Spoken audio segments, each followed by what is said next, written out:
Hi, Jab. Welcome to the Impact Revolution channel. Thank you so much for coming. How are you doing today? I am very well, Yoshi. Thank you very much for inviting me. Well, it's an absolute pleasure, Jab. So, as we discussed, if that's okay, we would like to ask you a couple of personal questions so the audience and I know you a bit better, and then later we can go to more the business professional questions. Is that okay, Jab? Perfect. All right, cool. So we've been talking about where we are, where are we from, and which places we live. So if you could wake up anywhere in the world tomorrow, Jab, what it would be and why? Well, that's a fantastic question. Where would I like to be? Um, Probably somewhere. If I gave you a specific location, I'd probably say the Seychelles. The Seychelles. Yeah, Nice. the blue water, blue skies, clear water, blue skies, sun Uh-huh. shining, and why? Because um, I guess it comes down to the same thing. It's clean air, relaxing, white sandy Natural. beaches, and I've not been Yeah. on a holiday. I've not been on a holiday this year, so definitely something like the Seychelles would be great. All right, great. Well, I hope you wake up one day and soon. I never been. I always wanted to go. It's a place on my list as well. I heard very good things from there. Good. Now the next question, Jab, is related more personal. Is if I ask you what was your happiest moment in your life so far, what is the first memory that comes to your mind? The happiest moment of my life. Now this might be a bit contentious because I've got Uh-huh. to because it depends if my wife is watching this. If she's watching this, it's going to be the day I got married. If she's not watching this, it's going to be the day my son was born. All right. Which Okay. which was in 2014. He's now 9 years old. Okay. And yeah, that's probably I'd probably say if she's listening, then it's going to be the wedding. If she's not listening, then it's going to be the birth of my son. All right, very cool, very cool. That's nice. Well, maybe it's the same for her, So maybe Yeah, you yeah, it can probably share is. that, Yeah, yeah. All right, very good. Thank you. So, Jab, I look at your profile and I see that you have done many things differently related to culture, to talent. So I was wondering, what is your why? Why do you do what you do, Jab? Why do I do what I do? I have this Yes. probably unexplained need to help people, uh, and that's probably kind of a bit why I kind of got into recruitment, or the kind of the talent side of kind of what I do. Uh-huh. Um, for me, people are the kind of the kind of the tenets of kind of building a great culture within an organization and building the kind of equity for kind of from a people perspective is down to the people itself. So the reason I do what I do is because I want to make the working environment a better place for the people that work within it. All right, very good. And it was Sorry, that this. sounds very cliched, but I guess look, society as a like what you want to try and do is kind of, or what ideally I'd like to do is kind of from a diversity and inclusion, kind of replicate the way how diverse the kind of the population is kind of around the world in kind of a Mm, workplace culture. So it's important for me for people to feel that at work as well. So that's why I do what I do. totally, totally agree. And actually, it's very beneficial, in terms of business and different mindsets and innovation and creativity. I think. Mm. So definitely, yeah. All right. Is this something that was always there, and this is a passion that you always felt like, or is this something that happened for some reason in the past? Mm. Yeah. I think it kind of it's happened over time. I don't necessarily think recruitment or kind of uh, people or kind of the talent perspective was probably the first thought I kind of had. I think I used to work very much for in my early days. I worked for a family business and kind of then Uh-huh. decided to kind of go on my own and decided, okay, what am I going to do? And at the time, a lot of my friends were going into the kind of people and talent space, and I thought I love speaking to people. I love being around people. A lot of feedback I had from a lot of people were, you're a great conversation starter. You feel very relaxed when people are around you. You make people feel relaxed when they're around you. You're happy to talk to anybody. You can go into a room and regardless of people's background and kind of status and experience, you can have that conversation or start a conversation with them and and there aren't any like you don't feel like you're apprehensive or kind of some inward looking.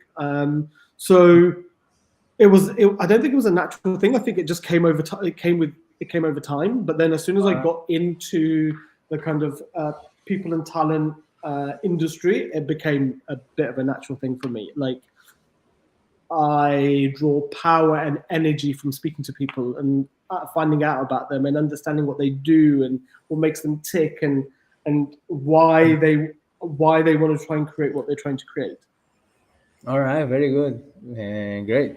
Thank you so much for sharing. No, that's very nice. And I was curious, now regarding, the best strategies that you may use in order to practically build and create a successful culture or teams, increase this kind of collaborative communication and collaboration. And what are the best lessons learned that you could may share with us today, Jeff? In terms of kind of in terms of collaboration, I think what's important is I think one of the main things is communication, transparency, communication, and then having the right kind of format and tools to be able to communicate, whether it's kind of from kind of top down. Well, and I'm talking about whether it's founding teams or CEOs or leaders within the business. I think kind of collaboration and communication kind of go hand in hand, and I think it's very very important to make sure that like it's it's almost the it's probably almost one of the most important things that you need to do as a kind of a founder. And I've worked with many founders now and many founding teams, and I think the ones that I've worked for that have done very very well have been the ones that have communicated and taken their teams and the people they work with on that journey with them, and actually understand what their culture is, understand kind of what the values are, understand what their mission is. For me, it's very much around making sure that what you're trying to build from a kind of cultural standpoint and the people you're bringing in and the communication you're having with them and the way you communicate with them is transparent and open. I've also seen it work very, very badly where there's very little communication and there is very little kind of transparency and things are maybe being done behind closed doors. And I've seen the culture deteriorate, and I've seen high attrition rates or high employee turnover. So definitely around kind of, I'd say those kind of communication is probably, yeah. Yeah, I totally agree. Communication, transparency, will goes in line with integrity, right? And I Yeah. was wondering, what do you think makes people not to communicate honestly, all right, or transparently, let's say?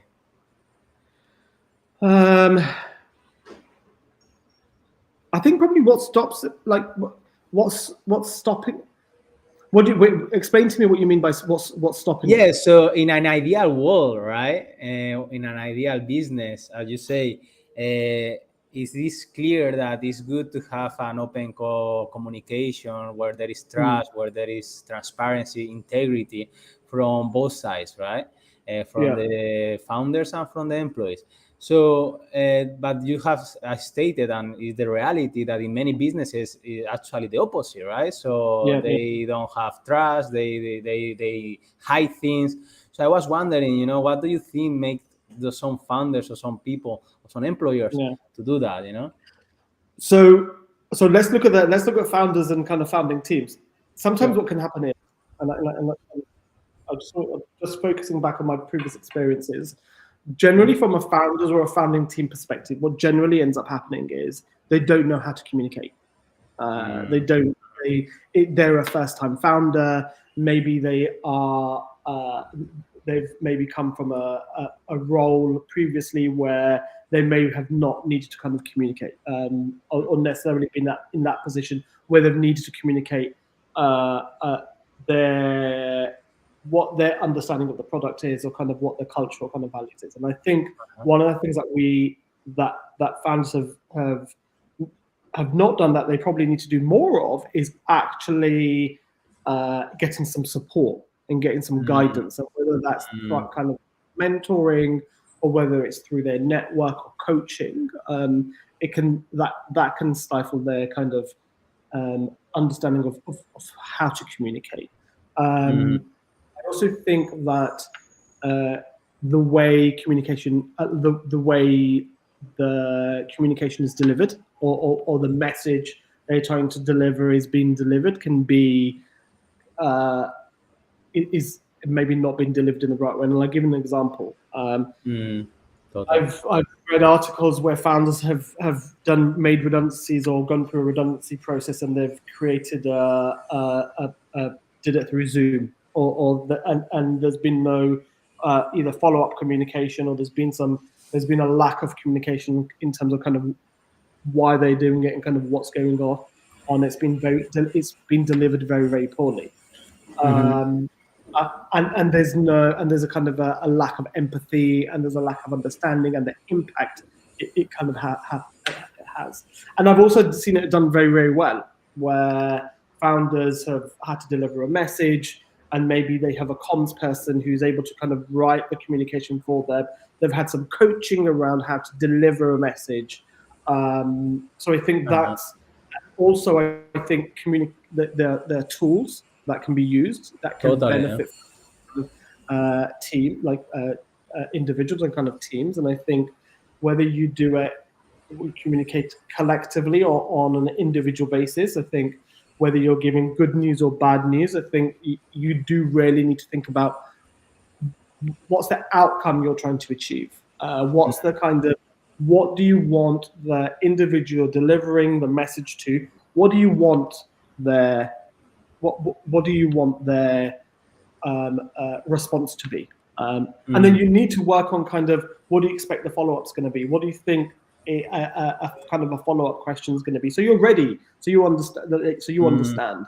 So I also think that the communication needs to be very kind of again, very open and very transparent, and it needs to be clear and concise in delivery. And you've got to understand the mood and measure the mood of kind of what's going on, and realize that you're actually talking to people and individuals. It isn't just a screen you're talking to. If you are doing it over, I don't know, you're doing it over Zoom or Google Meet, or you're doing it in person, I think body language is on a video call can be difficult to read, whereas communicating in person always makes the delivering of the message and understanding and reading somebody's body language easier. Yeah. Some people, again, may not be able to read the body language, which is not a perfect situation. I think from an employee and from a kind of from an employee's perspective, I think the one thing I've learned over the years is trust is earned. Like it's not something that is a given right.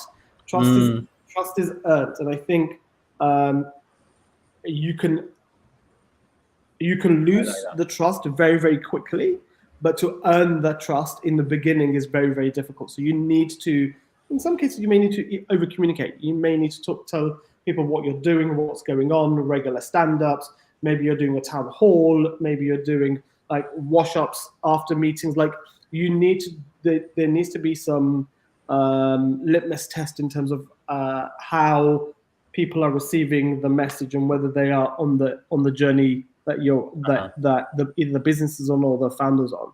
And I think from an employee journey, or from an employee's perspective, I think it's very, very important that they feel in tune with the maybe the product they're working on, or whether they think from a kind of personal perspective they align with the values of the organization, whether they believe in what what the founder believes in, and these are kind of Mhm. all kind of important things. Totally, yeah. Otherwise, they will not have the same purpose, some values, Yes, and meaning, right? And they will not be motivated enough. Very good. I like this trust is earned. It's very hard to get trust with someone or some people, especially when they are new, but very easy to lose trust in exactly. seconds, right? So I I agree. I was agree. wondering, thank you so much for this. This is communication and things I can see that you have a lot of experience with. So I was wondering if you have any favorite tools that we can, or you can share with some early founders that that, as you say, they don't know how to communicate. So what would you say are your favorite tools, maybe? Um, I probably have a list somewhere of probably what my favorite tools are, which I could probably share a bit later on. But I think the Okay, sure. tools such as Slack are probably a very good tool to get a message out quickly to a team or individuals, and be able to kind of get an instant response. I also think like employee engagement surveys Uh-huh. are a good way to kind of do that kind of litmus test. And there are tools out there that you can use. Again, I can share them later on in terms of kind of what they are. But I think That will be interesting. uh, Yeah. uh, instant messaging tools such as Slack and kind of tools where you're able to get engagement and constant engagement from your team, and setting up groups within kind of Slack definitely helps. All right, good. And I was wondering, what about the face-to-face conversations, right? Like the ones you have shared about, getting late, some people, and firing some people, that are difficult, challenging situations, especially for Yeah. founders, right? So, what do you think is the best way to approach those situations? Those type of situations are always difficult and kind of delicate situations when you're going through a difficult time with the employee, or you're kind of doing redundancies. I think face to face, I think you plan, and plan. And that's Mm-hmm. probably the three words I'd probably say is you need to plan in advance everything you're going to say, what you expect the kind of the person to reply back to you. I definitely say scripts always help. Creating Mm-hmm. scripts on what needs to be said, things that kind of need to be covered, from a kind of I'd probably say from a regulatory compliance perspective, make sure you're covering those bases as well from a legal perspective as well. When you're having those conversations kind of face to face, it is difficult, but you do need to make that person feel as the person you're speaking to feel as Mm-hmm. comfortable as they possibly can be, and whether it's uh, uh, if it's obviously somewhere in the office, in a room where there isn't necessarily any window, like if there isn't a glass where kind of people are walking past you and things like that, because it's obviously a difficult conversation. But it's a plan the conversation you're going to have, make sure you're taking notes through the conversation, create some scripts on what you want to say and the message you want to deliver it empathetically. Like it's Mm-hmm. if you're delivering a tough message, you need to show empathy, and empathy creates trust as well. So a way of the Uh-huh. message, even delivering a difficult message, there's a way to deliver it, and realize that you're talking to people, but these are individuals. These are people, individuals who have feelings, and you need to also make them understand kind of where you're coming from and kind of why you're doing it. Mm-hmm. Mm-hmm. Sure. Yeah. No. Definitely. Yeah. That's what's happening in many cases, right? That there is lack of empathy, understanding, and people have become, in many organizations at least, I think, resources instead of, yeah, humans. And I think Yeah. we are in the time that people are starting to recognize that. So I was wondering if you have any comment to respect to that, because you talk about communication, right? I think as well is a lot of about the mindset, right? About the culture and about the values as well. So I was wondering, if you have any big lessons learned that you can share with us, Jab, about these topics. I think culture and values are culture is very important, and culture and values are kind of intrinsically linked between the two. And I guess Mm-hmm. my my big piece of advice would be is that really from the beginning think about what culture you're trying to build. What type Mm-hmm. of environment do you want to build? Why do you want to build that environment? What's important to you? And Mm-hmm. where do you see yourself now? And where do you want to maybe see yourself in 12 months, 18 months, 24 months? Understand. And from that, you can effectively build your values. And so for me, it would be as when you start creating your business or kind of launching your business, or whether it's kind of MVP stage or pre-seed or seed stage, you need to really think about what your mission is, and what you're trying to achieve, and the problem you're trying to solve. Create your then start to think about the culture you want to build, and then start to think about your values, because your values will intertwine, and your culture will kind of come together and actually homogeneously kind of grow your create a business that you effectively want to create, and an environment you want to create, and the All right. values and the culture and everything else. So that's probably my one big thing I'd say, is that think of it early on. And I can say that, and I can talk that from a personal perspective as well. We Nurture has only been around now for what, 3 months, and we're at that stage now where we have a great business in terms of kind of a great business model. We are kind of growing the business, but we're now at a stage where what's important for us is we have a mission, but what's the culture we're trying to build? And we only last week had an offsite where we actually talked about this. Ultimately, what are we trying to build? Why are we trying to build it? What's the values we want, and ultimately the culture we're trying to create? All right. And as a co-founder of Nature, what do you guys, or what is your mission exactly? So in terms of kind of what we're trying to do, our mission is to help scaling businesses drive long-term success by putting exceptional people experiences at the heart of their company. So effectively, what we're trying to do, we're trying to disrupt traditional paradigms and become the go-to partner for startups and emerging businesses, Mm-hmm. to make sure they're kind of building the environment they want to build to drive innovation and kind of attract top talent, and create a culture, create the right culture, and foster the right culture for growth.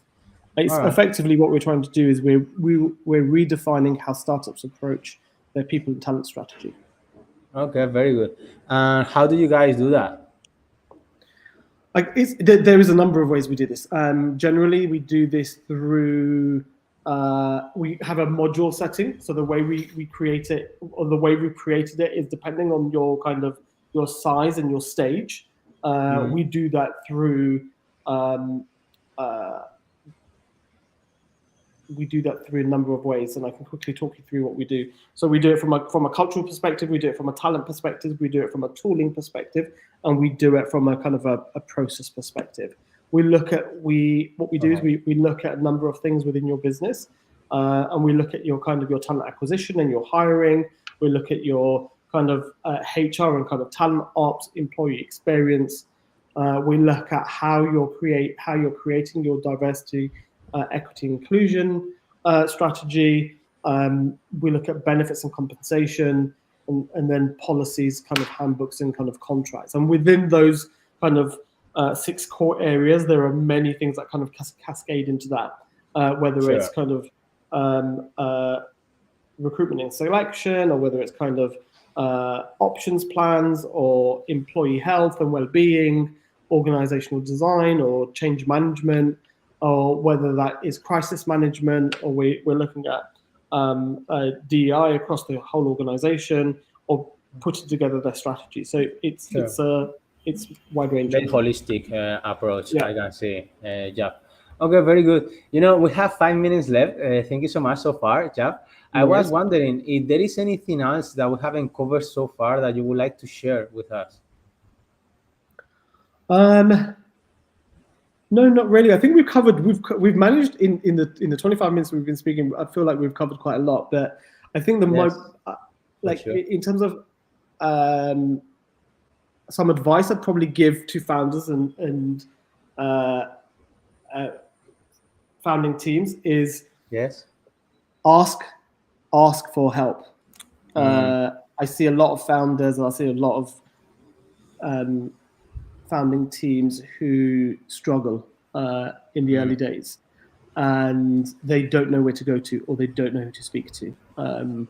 And this is kind of probably why we kind of set up Nurture. But speak to your network, find out what others are doing, find out what are the things that are most important when you're when you're in the kind of early stages of building a business.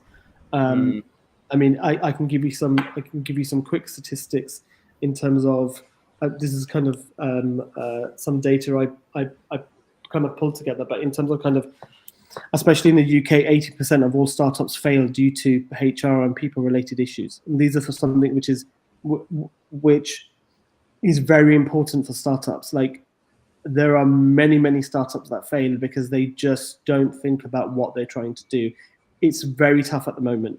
Two of the top three reasons for startups failing is a lack of funding and running out of cash, which is often mm, caused by a high burn rate from insufficient planning, increased headcount, and kind of having the wrong people strategy. So think about this early on, and don't leave it too mm, long, and bring people in if you need to, or just speak to your network and speak to your network. If you need to get a coach early on. uh, It's important that you try and you surround yourself with a supportive network that can tell you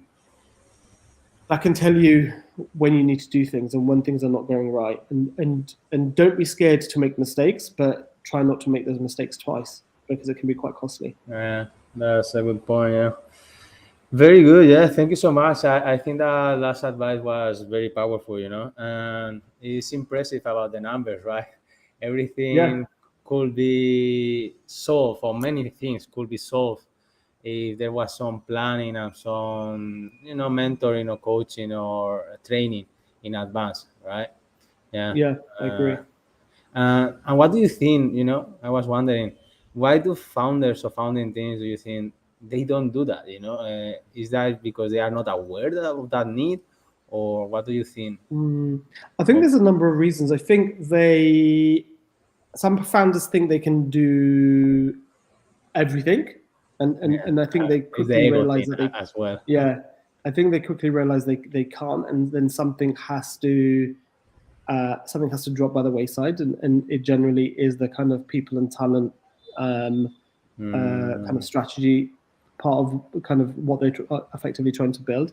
I also think the pressure of burn rates, getting getting a product out there, um, and actually time. I think time is probably one of the bigger things. A lack of time, resource, and experience. I'd probably usually to blame. mm, definitely, yeah. Yeah, there Look, is you've a got lot a of tough to market. You've handle, got right? Yeah, I was gonna say uh, you've got a tough market out there. Look, uh, there's pressure on valuations. There's a tough VC market investors, out there. everything. Yeah. Yeah, you need to reduce. You need to kind of reduce burn rate to achieve profitability sooner.